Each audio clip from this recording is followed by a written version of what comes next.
Hello दोस्तों, आपका स्वागत है बहुत ही इंटरेस्टिंग फैक्ट की सीरीज में। Fact number 5।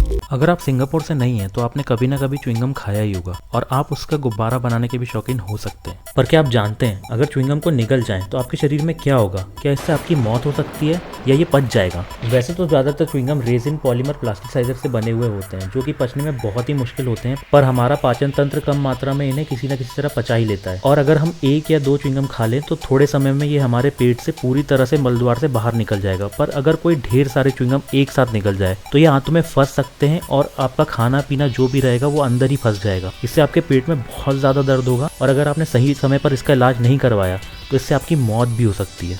Fact number 4। बचपन में घर वालों ने कई बार आपको च्युइंगम खाने से रोका जरूर होगा, पर क्या आप जानते हैं इसके कुछ फायदे भी हैं। और इसका सबसे पहला फायदा ये है कि अगर आप ट्रैवल कर रहे हैं और आपको उल्टी जैसा लगता है तो आप च्युइंगम चबाना शुरू कर दीजिए और आपको वोमिटिंग सेंशन बिल्कुल नहीं होगा। इसका दूसरा खास फायदा ये है कि अगर आपको हल्की भूख लगी है और आप तला भुना खाकर अपनी सेहत नहीं बिगाड़ना चाहते तो च्युइंगम चबा लीजिए। इससे आपकी फालतू खाने की क्रेविंग बिल्कुल नहीं होगी और आप थोड़ा फुलफिलिंग भी फील करेंगे। और अगर आप फ्लाइट में सफ़र करते हैं और प्लेन के उड़ते ही आपके कानों में दर्द या आपके कान जमने लगते हैं तो इस सिचुएशन में भी च्युइंगम खाने से आपको इस दिक्कत से छुटकारा मिल जाएगा और आप काफ़ी रिलैक्स फील करेंगे। Fact number 3। दोस्तों, आपने बहुत सी मिठाइयों के ऊपर गोल्ड या सिल्वर की टॉपिंग देखी होगी और आपके मन में ये भी आया होगा कि क्या हम सच में गोल्ड को खा सकते हैं। कईयों सालों से मिठाइयों के ऊपर प्योर गोल्ड के पतले शीट्स गार्निश के लिए यूज होते आए हैं।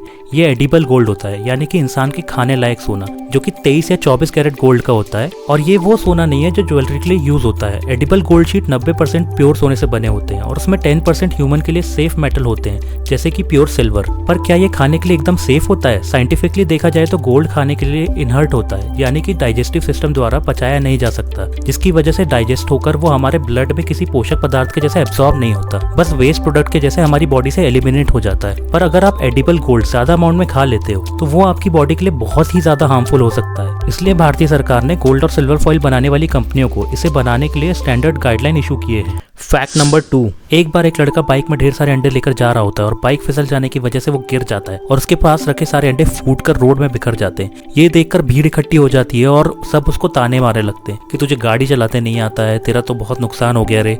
इतने में एक बूढ़ा आदमी भीड़ में से निकल कर आता है और बोलता है, बेटा तेरा तो भारी नुकसान हो गया, अब तू अपने मालिक को क्या जवाब देगा? और उसे अपने पास से 30 रुपए देता है। ये देखकर आसपास खड़े लोगों को भी दया आ जाती है और वो भी उस लड़के की मदद करने में लग जाते हैं और सब अपने पास से थोड़े थोड़े पैसे निकालकर उस लड़के को देने लग जाते हैं। थोड़ी ही देर में उस लड़के के पास फूटे हुए अंडों के बराबर रुपए इकट्ठे हो जाते हैं और फिर पीछे से लोग उसे बोलते हैं कि भाई तू बहुत लकी है, अगर वो बूढ़ा आदमी ना होता तो तेरा क्या होता? तो इतने में वो लड़का हंसकर बोलता है, अरे वो बूढ़ा आदमी तो मेरा मालिक है। तो दोस्तों, आपको इस कहानी से क्या समझ आया कमेंट सेक्शन में जरूर लिखिए। Fact number 1। क्या आप जानते हैं कि आखिर नारियल में इतना स्वादिष्ट पानी कहाँ से आता है? नहीं जानते ना? तो आइए मैं आपको बताता हूँ। कोकोनट्स की खेती ज्यादातर ट्रॉपिकल रीजन्स में की जाती है और इसके पेड़ बहुत ही बड़े बड़े होते हैं और इसी के साथ कोकोनट भी इस पेड़ के सबसे ऊंचे सिरों में ही फलते हैं और इतना ऊपर तो कोई पानी नहीं दे सकता। तो रूट्स की मदद से ये पानी को ग्रेविटी के अगेंस्ट खींचकर ऊपर नट्स में सेव कर लेते हैं और इसी पानी का यूज ये पेड़ अपने नरिशमेंट के लिए करता है। इसीलिए जो हरे नारियल होते हैं उनमें सबसे ज्यादा पानी होता है, पर थोड़े दिन बाद ये पानी क्रीमी टिश्यू में बदलने लगता है, जो कि नारियल के अंदर की लेयर में होता है।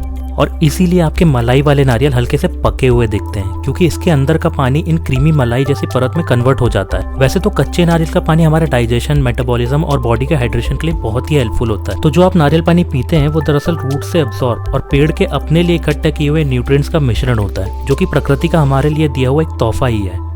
और मैं मिलूंगा आपको बहुत ही अमेजिंग फैक्ट्स के साथ में। Thanks for watching. Bye bye.